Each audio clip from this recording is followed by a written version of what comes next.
Well, good afternoon, everyone. Thank you so much for joining us today. You are in for a treat. I am seeing people from North Carolina. I'm seeing people from all over Florida. Erica, welcome. We are so thrilled for you to spend the next hour with me and PJ. He goes by PJ, my fellow alumni and ELDP cohort. So we will keep it very informal today. Before we begin, we're going to kick it off with an intro on PJ, and then for those of you, I can see so many familiar names that are with us today. So you all kind of know the drill, right? So we keep this as very high level conversation, right? But it is really for you to ask us the questions. What would you like to know? What can we talk about? What issues can we address? And so as we go through the conversation, it's a highly interactive opportunity for us to really talk to each other. So please feel free to really chime in. Some key distinctions I really want to make is if you would like PJ and I to see your question, use the Q&A. So there's the chat where there's a lot of activity going on right now. But the Q&A really means you want us to see it and you want us to focus on that. So if you have any questions, please put it in the Q&A and we will address it as the conversation flows. So welcome aboard. We hope that the next 58 minutes will be the most exciting minutes you've spent today and maybe this week. We know it's midweek, so we have 2 more days to go, but we want to encourage you to really jump in, chime in, and we'll be happy to address any questions you may have. For those of you who don't know me, I'm Anne-Marie Burton. I'm the Chief of Strategy and Programs at NAMIC. And behind the scenes, the people you may not see that are making this happen is Susan Waldman, our producer, and Amy, who's already engaging you in the chat feature. So we're here for you, and let's jump in. All right, we'll kick it off with the intro.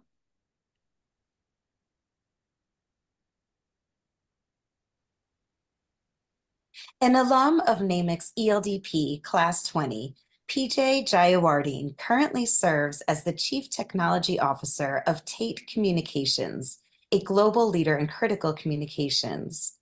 An accomplished and innovative senior technology advisor and executive, he has established an expansive career leading the architecture, development, and launch of groundbreaking products and market-leading solutions for global companies. Prior to joining Tait, PJ led a successful 20-year multinational career across generations of cellular technology introduction from 3G to 5G, Wi-Fi, and then converging the core and access network technologies in the fiber and DOCSIS domains. In his role prior to joining Tait, he led all strategic wireless and convergence research and development initiatives at Charter Communications in the United States, which resulted in him being the author of over 20 patents. An avid golfer and snowboarder, he resides in Denver, Colorado, with his wife and 2 children. All right. Welcome, PJ. I am so thrilled to have you. And we're going to kick this off with a bit of a quick presentation from PJ. So we'll just have that rolling in a second here, and then we'll get started. I'm really excited about this. Likewise, Anne-Marie. So thrilled to have you and all the people that are joining us this afternoon. Just waiting for Susan to cue us up. Perfect.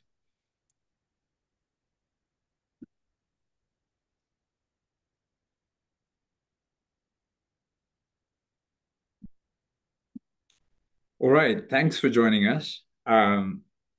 This conversation today is, for anybody that's been a technologist, that is a technologist, that has been an expert in their field, spent a lot of time developing and working really, really hard.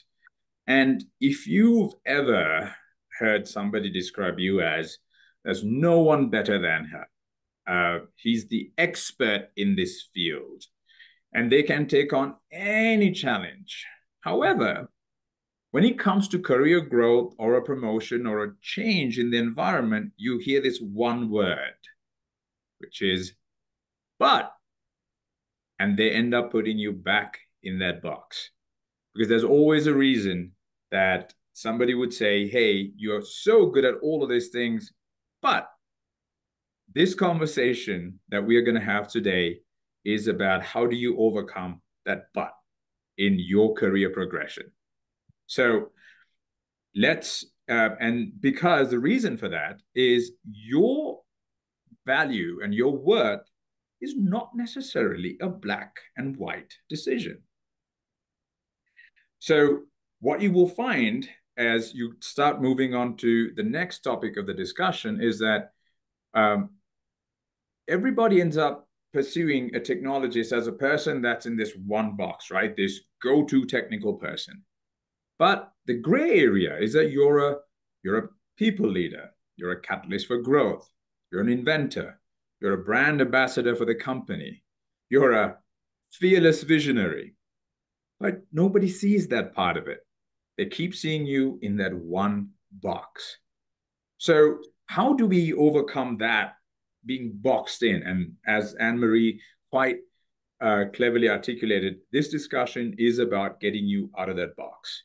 So if you, this was a bit of material that I found in Gartner, is the key thing is to get the perception of your value and your brand of what you want to be out there. If you look at the 6 elements of the employee career portfolio, people generally focus on the competencies and your behaviors. Everything. This is where everybody focuses in on, the skills and what boxes do you tick and how do you interact with the people. But the other 4 parts of it, which is, your journey, the exposure you've had from a variety of environments, technologies, countries, experiences that, if you're in a technology domain, starting to look at the operation to the design to sales, all those experiences, they're not always seen. And then the personal brand itself, what are you known for and for remembered for? And the network that you built.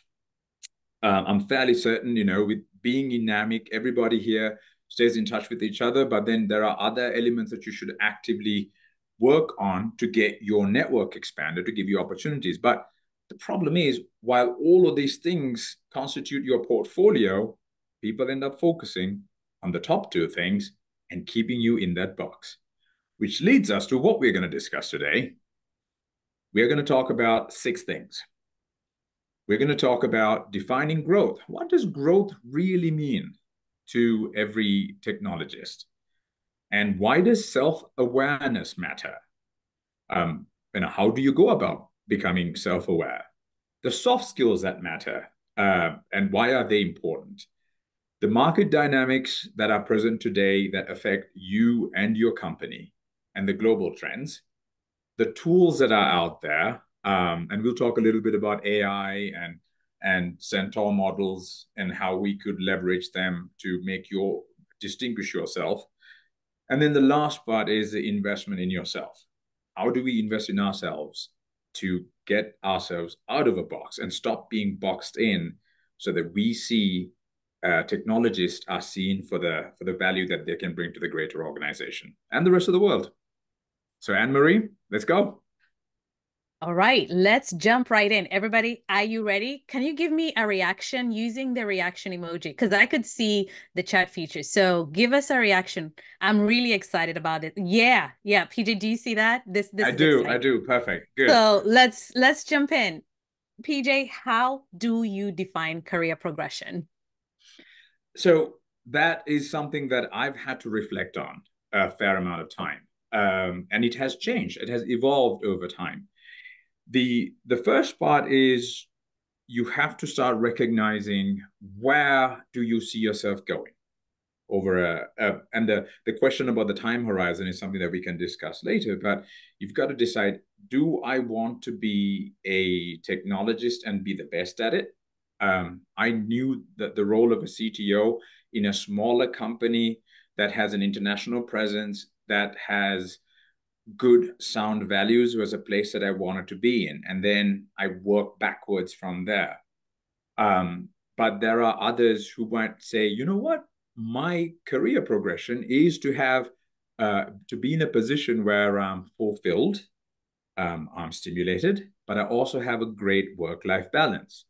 One of the benefits of working for a company based out of Christchurch, New Zealand, is that the focus on quality of life is significantly higher. And people are very content. They need to stay challenged, but quality of life is important. For others, I have found through experience, salary is important. For others, title is important. So what you now have to start looking at is defining the end state. And that's the first part about it is for you, what makes you feel content and how do you define that and working towards that? Because the risk of not having an end state defined for you and relying on an organization to take you to that state results in possibly you getting overworked and spending a lot of time doing your current job or not seeing a reward for it. Because we discussed this before, Anne-Marie, the only people who remember that you've put 20-hour days will be your children when you retire. Yep. It's not your company. So define your own end state and then start plotting a path towards that. And then take incremental steps. And it's a lot of work. It's a lot of work. And we'll talk through some of the tangible steps you can take towards that. Outstanding. I really love that intro. And I love the fact that you acknowledge that that changes over time, right? Because our lives are about seasons, right? So the goals that I set before I had a family are very different from the goals that I set now that I have a family. And because like we talk about and we chuckle all the time, I do not want my kids to remember how hard I worked, right? As opposed to how much time I spent with them. That value that I ascribe to my work changed over time because when I started, I wanted to work as hard as I could, right? So let's talk about the specific challenges that are faced by technologists in advancing their careers. What are some of them, and what do you see, especially from your experience? From my experience, a lot of the time you're always perceived as a technical guy or a technical gal. And that is a very hard thing to overcome, is not seeing your soft skills, not seeing the other capabilities you bring, the intangible values that you bring to the organization. The person that when you walk into a room, the room changer, the person that energizes a group, and seeing that value beyond that of you as a person is one of the hardest things. Is you always end up, because organizations, for the sake of functioning, tend to look at people in a single dimension, and that's a problem. So how do you get that visibility to other parts of your skill set? That's a big challenge for anybody with aspirations for growth, somebody that is looking at changing their careers, changing verticals, going to different businesses. That's the hardest part. Now, on the flip side, there is nothing wrong with being content with being a technologist as well. Just to be clear, there's nothing wrong with being very comfortable and being an expert in your domain. There's nothing wrong with that. But if you need to be seen for other challenges, as a person that can be positioned in other challenging environments, the hardest part is getting the spotlight redirected to all the other skills that you bring. Wow. Let's talk about perception. So, because all this comes down to perception, right? When you get hired, you are hired for a job. The way I like to think about it, especially having started my career in HR, is that we have a problem and you're the individual that we're hiring with a particular set of skills to fix it. There is a shift in how that's being perceived today because we are more than the job description or the specific skill set that was needed, right? But when you come in, your intro, how you're introduced, and then how you navigate from the introduction, I think is what creates this perception, right? And you have to kind of morph out of that, right? This issue of perception is also multifaceted for me because from a female perspective, that tends to be very different. And then it morphs into how you dress and how you appear and biases, oh God knows, and we can layer these up, right? So let's talk about why perception is significant in career development. And the part about perception, and you're spot on, Anne-Marie, and we've discussed this at length during our ELDP program as well. Perceptions tend to stick around, and what people tend to remember more often than not, some of the bad things you've done and some of the mistakes you've done.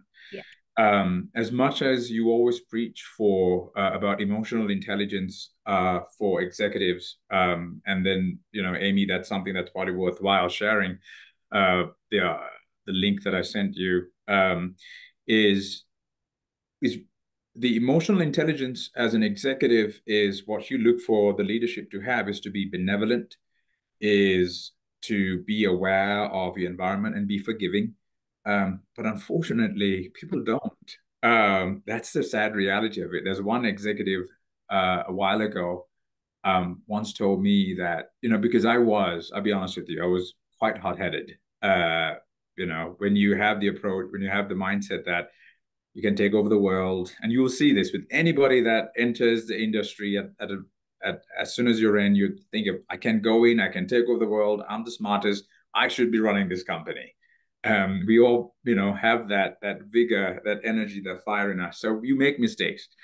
And then one executive told me that part of the reason why I was not getting promoted in that group was because I had irritated somebody, annoyed another executive, another leader. And then I said, so what do I do about it? Because I'm trying to, rebuild that relationship and be better about it. And he said, well, I found that if you made one bad misconception, if you do 3 good things, things tend to work out. And in my head, I'm going, how did you come up with that math? So it wasn't clear to me. But was clear to me was that people are very human. So understanding your perceptions, and this is where one of the most valuable tools we have is the 360 feedback that you can get. There are some organizations that do it really, really well. And if at that point, because what you would do is, one of the important parts of the outputs of that is understanding how people see you and where you see yourself. If there's a gap in that, and in a positive light, that means you have a blind spot. That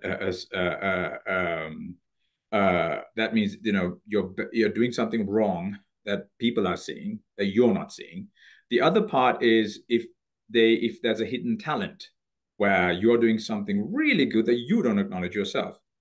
But the challenge that I would recommend any technologist to do is to make sure there are no blind spots and there are no hidden talents. That if you are really true to yourself and you answer, do that assessment right, and get feedback from a diverse group, and outside person's view and yours line up perfectly, then you know exactly where you land. And that would help you navigate their perceptions and helping you advance your career. Oh, wow. I really like the 360s are scary. Can we just admit that? They are very scary. And PJ, I would love for you to kind of give people a framework on how to think of a 360. You touched on it, but maybe just dive deeper into it, right? Why do you need a diverse group of people, right? Mm-hmm. So not everybody who's your cheerleader, I assume. Mm-hmm. And how far out can they think of reaching when thinking of a holistic approach to self-evaluation? The biggest problem is the fear, Anne-Marie. I think that's the first part, right? How do you go to an executive or a peer that you've annoyed and ask for their feedback, and be worried that they're going to tell you that you come across as being arrogant? So the first part is in having and changing the mindset of getting the perceptions right, is understanding that, these are your weaknesses. And it's very important. The first part is to be able to listen. I think one of the things that as technologists, we always tend to drive towards a solution. That's the almost visceral reaction of a technologist, is we think in bits and bytes. When a problem is faced, we immediately go towards solving it, right? Is to pause that part, is to take feedback, take it all in, and reach out to people that are as diverse as you can from different organizations. I've had some of my biggest critics be a part of my 360, and then their response was, yeah, spot on. I know exactly that you would think of me this way. And I marked myself that way too, because I know the way I react to certain situations. So first thing is a mindset change and not be driven towards a solution. It is very hard. It is very, very hard to get into that mindset. But we have to, if we are to solicit feedback and position ourselves as a receptor as opposed to a solver. I think, and that mindset will help you transcend in your practice as well, because as we go through some of the other parts of the conversation, one of the easiest things in conflict resolution and being seen as a person that can solve problems is if you take the first step just to listen. Just listen and start there. I like that active listening and not, yeah, it is really hard to take criticism, but I can share that some of my harshest critics have made me a much better person, maybe more so than my cheerleaders, right? And I really appreciate my cheerleaders because we need a balance of both. But that critical feedback really early on in my career, and when I needed to pause or go or rethink things, was so instrumental. So if there's anything to take away from this, is not all negative feedback is bad feedback. Take it and reflect on it, as PJ said, and really be a receiver of that, like mull over it, sleep on it, right? And then think about it. Now, PJ, how can professionals, particularly technologists, challenge and overcome stereotypes? Hold on. Joshua, Graham, please put that in the Q&A. I think I just saw you with a question. Anybody with a question, please put it in the Q&A and not in the chat. Thank you. Go ahead. And we'll get to that, Joshua. I caught a glimpse of that. So what we, the stereotypes, look, sometimes what you've got to understand is when you get stereotyped and you're in the same organization, you can't shake it off. It's the badge that people assign to you. It's a box people put on you. What you now need to do at that point is to really rebrand yourself and look at either changing the organization, changing industries, or going to a different company altogether.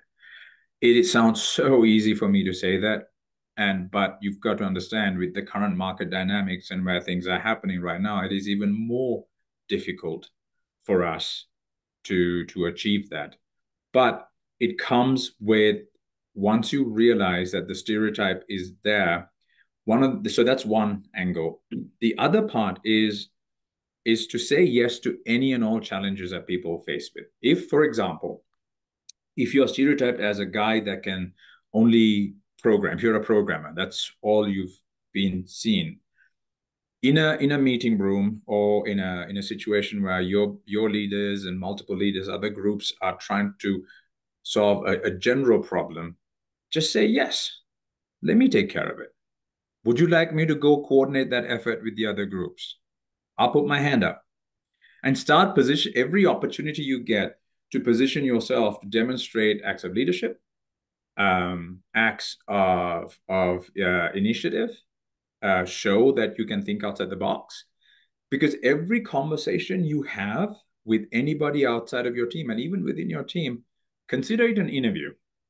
Because people will, once they change their careers, they go somewhere else, they'll always remember you because you made an impression on them. So overcoming stereotypes is an active effort of you putting yourself out there to alleviate the burden that somebody else has, to take every conversation, every opportunity you have, consider it an interview. That has been my golden rule. Every conversation is a job interview because you never know when that person you're talking to is going to be in a position to influence your career. And then say yes, take it on, jump into the deep end. And that's part of the reason, reflecting on my career, is that's why I've had the opportunity to do so many different new technologies. I did not have the answers all the time, but I said yes. Throw me in, coach. I'll go. So that's how you start. Or I really like that. Being able to say yes also opens you up to new skills, right?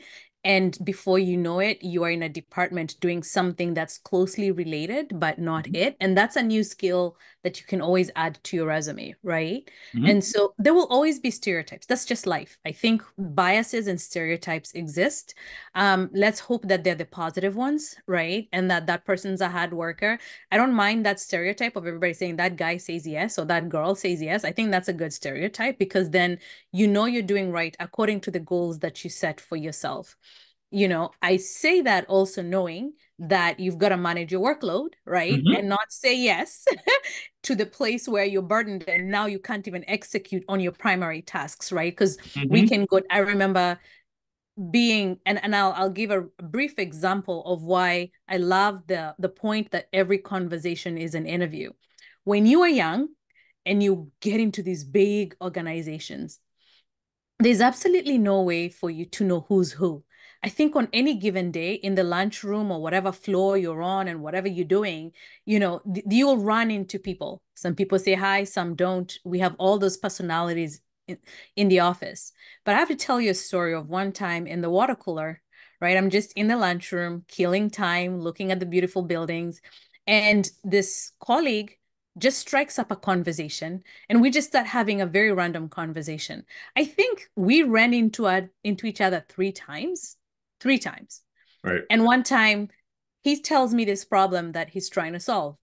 And I don't know, but whatever I said worked, right? I cannot replay the conversation or what it was. Ladies and gentlemen, that person was the CEO of the organization, and I didn't know that. I had no clue. It was so big. I would never have known the CEO. And even if we had a staff meeting, I would never be on the front row, right? Because those seats are often saved for the very senior people in the organization. I was pretty much a little person making my way in the organization. So I wanted to back up that conversation that you just never know who you're talking to. And I'm so glad that I didn't because I'd have probably been intimidated and not myself. But because I didn't know who they were, there we go. And the rest moved in the right direction from there. So let's talk about soft skills, right? So we've been talking about technical skills. I'm sure the technocrats on this call are very technical. But there's a thing I want to talk about in this soft skills, PJ, which is techlation, right? We've been talking about how technical people can make themselves relatable to me, the lay people who don't do technology, yet we have problems that need to be resolved by technologists, right? So can we talk about how in building those soft skills that communication is so key? Absolutely. I don't know who to attribute this quote to. It says, if you know your subject, you can explain it in 30 seconds. And if you can't, you don't.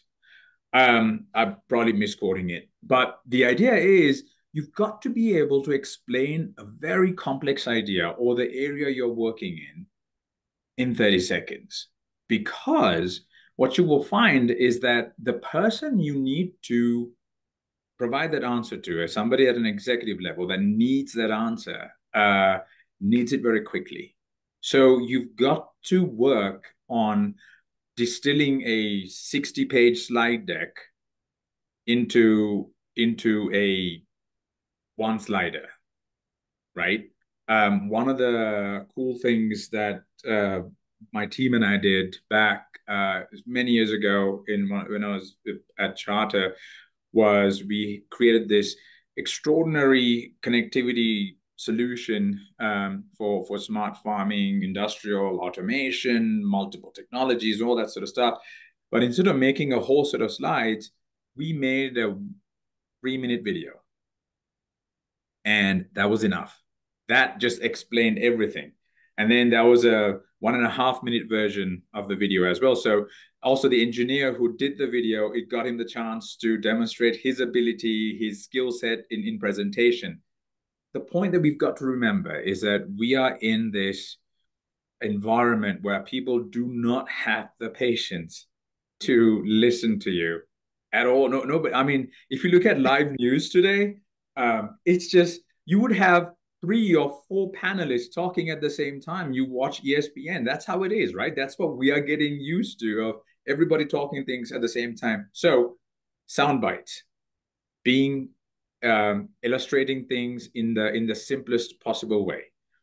As a technologist, I would encourage anyone to stop getting caught in the trap of explaining the details of why. Is first, it's almost like the analogy I would give was, think of it as a Tarantino movie. His earlier version of Tarantino movies, where he would start with the ending and then just build the story up. Pulp Fiction is like that, right? So that's that's what people need. So one thing I would always encourage: presentation skills, how you speak, and get to the soundbite very quickly. Be definitive in your answers, and because they don't have time, nobody has time for um, for more details, because executives and leaders are looking for decisions. They want decision makers. They want the 2-3 things to think about and say, this is what we got to do. So the soft skills in how you speak, and rehearse in your mind of, before you do a presentation, of how quickly can you get to the soundbite. Every time you're doing a presentation, for example, is take the reader, the executive especially, and also even a customer, through a journey that you have crafted. Remember, you control the narrative. You are 100% in control. Take them through the journey, pull them in little by little, but don't take them down rabbit hole, but keep them excited, because you should know the questions they're going to answer. Tee them up and craft your story that way. So articulate your messages, and be very crisp, very clear. That is how you differentiate yourself from everybody else that wants to talk you through a massive blog and walk you through coding. If anybody tries to pull up screenshots of, here are the scripts that are written, nope, stop that. Stop the right then and there. Nobody will be able to read the code. So those are the general guiding principles that I would recommend. Oh my gosh, I really love this. Every technologist needs to hear you say this. There are three fields that run into this. The first one are your tax people and accounts, right? That field, lawyers, right? And maybe not so much medicine, because I feel like, yeah, maybe medicine, maybe, okay, may I have 4, and technologists, right? And nothing says dead end as somebody using jargon that you don't understand. Right. Oh my goodness, right? And do you have acronyms, right? Avoid acronyms. That's a big one. Avoid acronyms, I know you're intelligent. That's why you are in the role that you are in. You do not have to prove that to anyone else, and you're not interviewing for your position. You already got the job. Right. You're good. Be at peace with that. Now educate me, right? Yes. Educate me in the most succinct and keep it simple, the KISS approach. Yes. And let me know where the problem is and how we're going to solve it, how long it's going to take, and how much it's going to cost. Did you hear that? Like, that is your script. This is the problem. This is the solution. This is how long it's going to take. And this is the cost to my budget, right? If we can remember that and keep it really high level in our correspondence, we will have succeeded. But I do know that there are people, as you said, they want to give you the code. I mean, I could look at it for 5 hours and I'm brain dead, and that does not solve the problem we need to address as quickly as we should, because the truth is, just remember, you're the expert and they trust you. What you're trying to get is to yes. Remember that book, Getting to Yes, right? Yeah. You want to get to yes so that you can move on. So I totally and agree. on one other thing on that point, Anne-Marie, is you need to know your audience. And this is something that we don't always do. If you're talking to an executive in your own company, if you're talking to a customer, you're talking to anybody, always ask the question before you go in, before you talk. Do look them up on LinkedIn, right? If there's a blog available, if there's an about us in the company, look them up, see what makes them tick, see what their background is. Because a business person could be the head of technology, has no idea. If you look at, somebody that did nothing wrong with this, but if somebody studied psychiatry, could end up being the head of video of an organization. And so, all right, now I know I'm going to bring it down several levels or take it up significantly high, hit the points, move on. So know your audience. That is key. Absolutely. So let me quickly jump to the questions. So we have 3 questions. Well done, everybody. This is really cool. So Joshua asks, what's your advice to a new hire looking to climb the ladder? Now, Joshua, I think this last few minutes, we've really touched on that, right? And I saw you saying thank you and that was helpful. So as we continue this conversation, we will continue to answer this entire question. So Joshua, just hang on tight and we can always come and recap, right? And I know Amy's doing a really good job in the chat as well. We have another question that says, I love sharing my thoughts and ideas, but I have found that in my field, this is not a good practice. Do you have any recommendations on how to convert this trait of sharing into a more internal dialogue instead? E.g., sometimes saying too much might give more details than you might want the other person or team to know. That's a good one. That's a really good one. One of the tricks that I learned, and this has worked, pour yourself in meetings, pour yourself a really tall glass of water. And this has worked for me because I tend to go, that's not right. No, that's wrong. Oh gosh, these people are going down a rabbit hole. But what I do is I grab my glass of water and I do this. Pauses my mind. It pauses my immediate reaction to respond. Creates a moment in the entire conversation that disconnects you from having to respond and forces you to have that as an inner dialogue. But over time, you will develop your own techniques, and because you don't have to be right.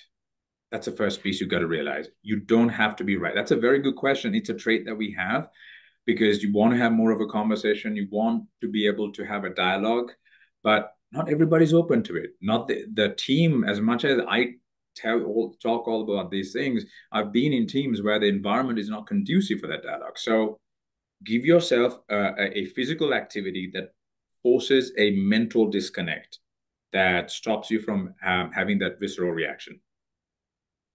I hope that helps. That has worked for me. I love it. Know how to tame your inner instincts, right? And I'll tell you that sip of water is so key for me as well. And here is another thing. I don't know if PJ swallows the water, but I don't. I keep it in, and it's really gross to drink warm water. And so that keeps me zipped up, right? My second part is true. My second skill is my face. I don't know if you guys are watching us, but you can tell I have a very expressive face. My eyes talk, my team can tell you that. And I have to tell you that a very senior member of Congress actually warned me on this. That's how expressive my face is, right? So even though I may have that lukewarm water in my mouth, and I am doing a good job of not saying everything I want to say, apparently my face and my eyebrows and my eyes do a lot of talking. And so I have learned to really be cognizant of my facial expressions and to just keep telling myself what not to do, right?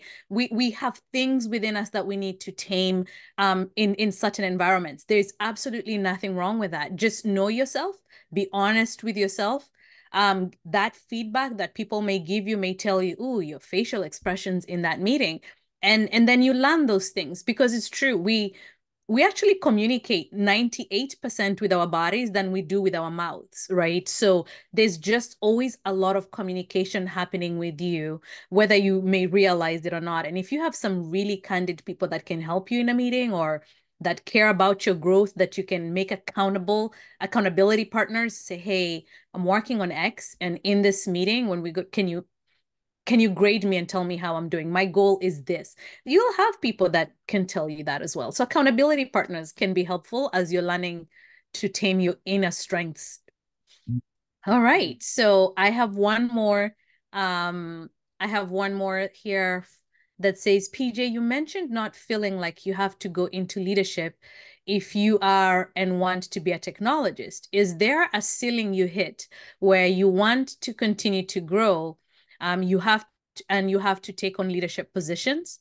Oh, I can see this. This is one of those cases, I think, where I like to say this happens in a lot of environments where you're a really good programmer and you excel at it. And then there's a new position that comes and now you have to manage people, right? Totally different skill sets. But let me not read too much into that. PJ, do you want to take that on? Yeah, absolutely. I want to just pause that if I've understood the question correctly is I don't believe leadership is growth. I don't believe that. And then the ceiling that you define, that when you feel that you've hit a ceiling, is something that it's a constraint that you've set for yourself. And at the same time, sometimes organizations do it as well. People are becoming more and more sensitive and not doing this is setting, well, your career progression is important, therefore you need to go here, here, and here.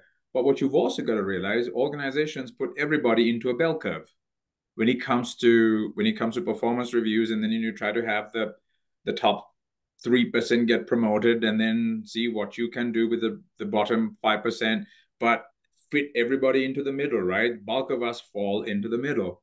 And it's okay. You need to find what you define as you need to. That's why the whole self-reflection comes in, to realize, where do you want to go in your career? I have found that in a previous life, when I had plenty of time to spend with my kids, as being more rewarding. Work was a means to an end. Things change in a different role where you need to work a lot more and spend less time with the kids. And then the kids are saying, oh, I don't like your new job or the new role that you're doing. So now I've got to juggle that. But then what do you define as your ceiling? And leadership is not always the answer.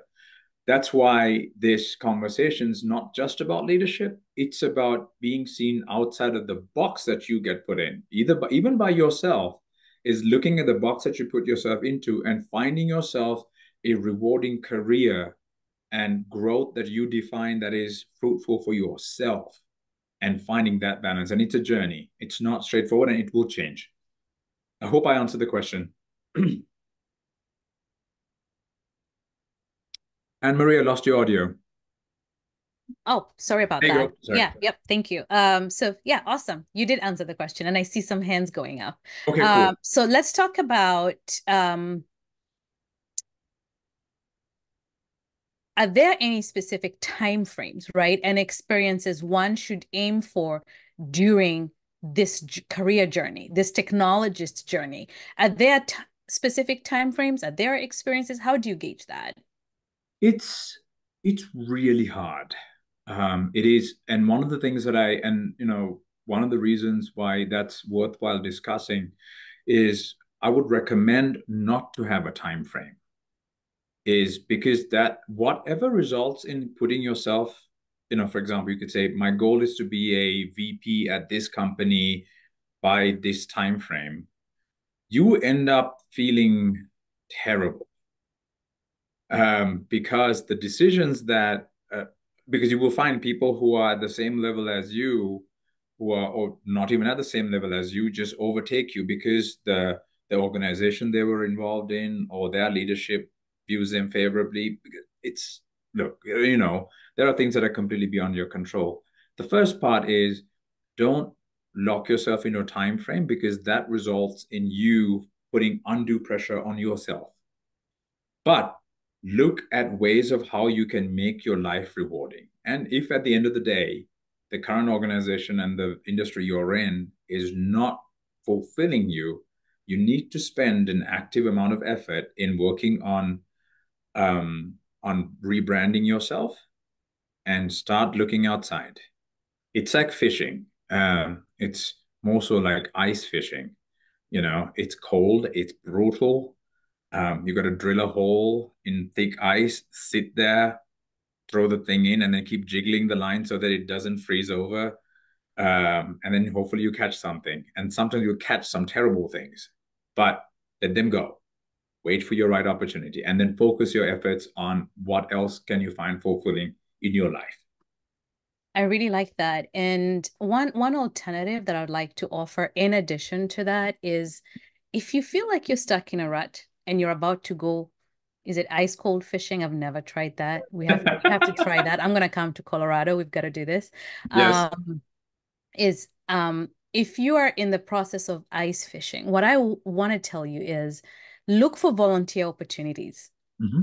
That is another really good and rewarding way for you to find fulfillment and sometimes to experiment at low risk. If there's a particular skill that you're interested in, let's say you've been doing your technology, you're doing your programming, but you really are keen on marketing and you've been doing stuff around marketing, or maybe you want to do something completely different, like advocacy. It could vary.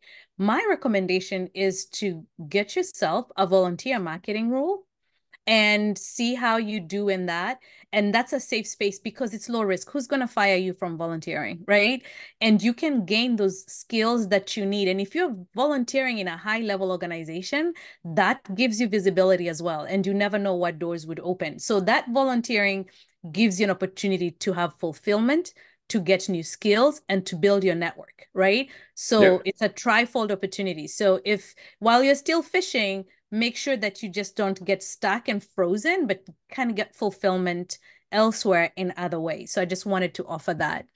Yeah, I want to give one more thing. I just saw Amy suggested a link that just got put up. I want to give a tiny bit of context on Yeah. that. Is as you start volunteering and start looking at things, one of the other soft skills is start, if you were to pursue the path of leadership, is to start thinking like an executive.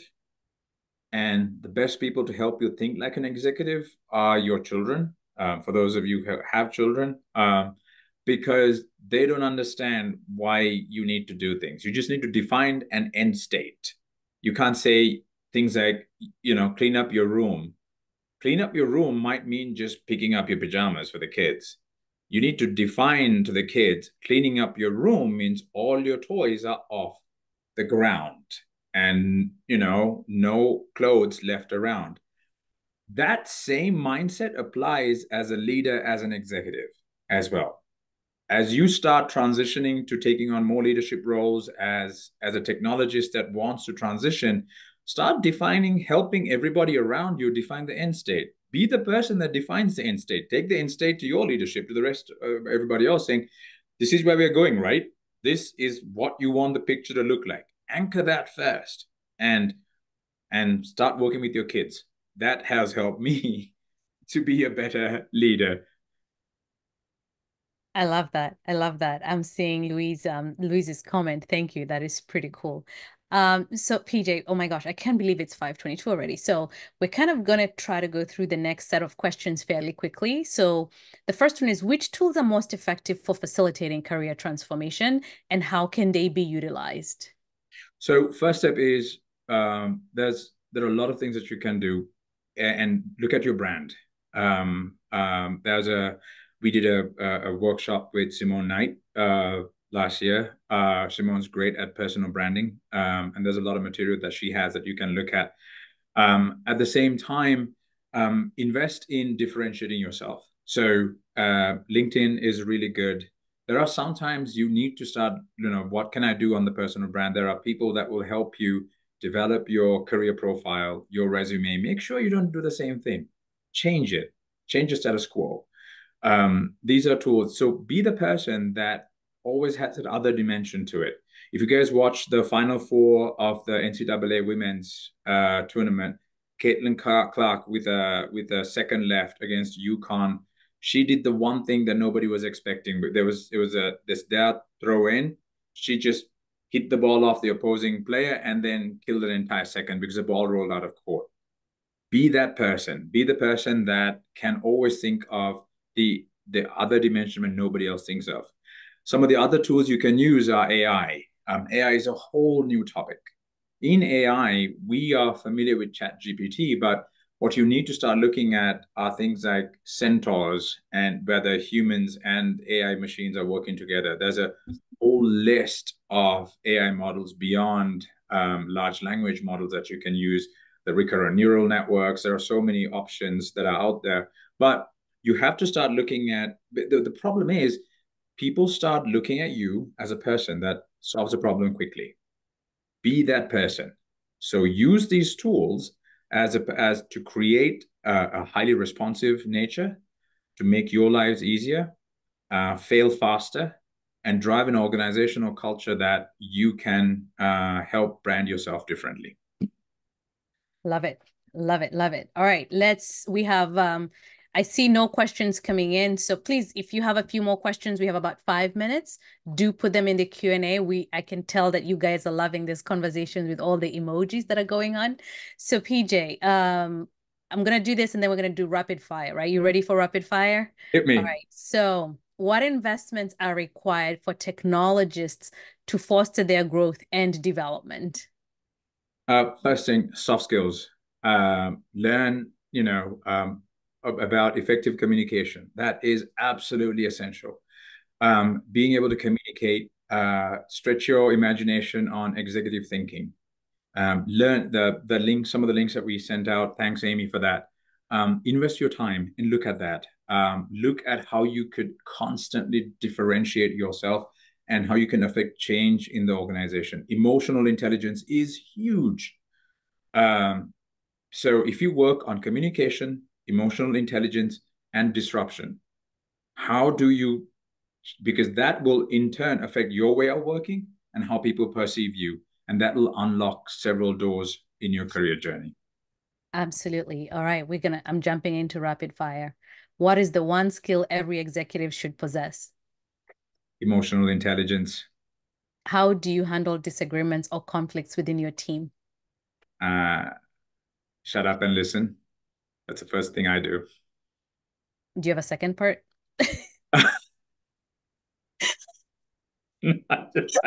I listen. You do a lot of listening. Listen. Okay, great. That's the first. Okay. All right. How do you approach risk management in your decision-making process? This is a tough one. Okay. Yeah. I generally try to push through a lot of things. I break molds and I plow through. I always rely on I've got some great teammates, my chief legal officer, my chief financial officer, my chief operating officer. They are some of the most smartest people. And then also my team. I have people smarter than me working for me, which is what I always look for. And they keep me out of trouble. So that's how, if you look at the risk management cycle, I look for them for risk identification, analysis, and the next steps, the mitigation steps.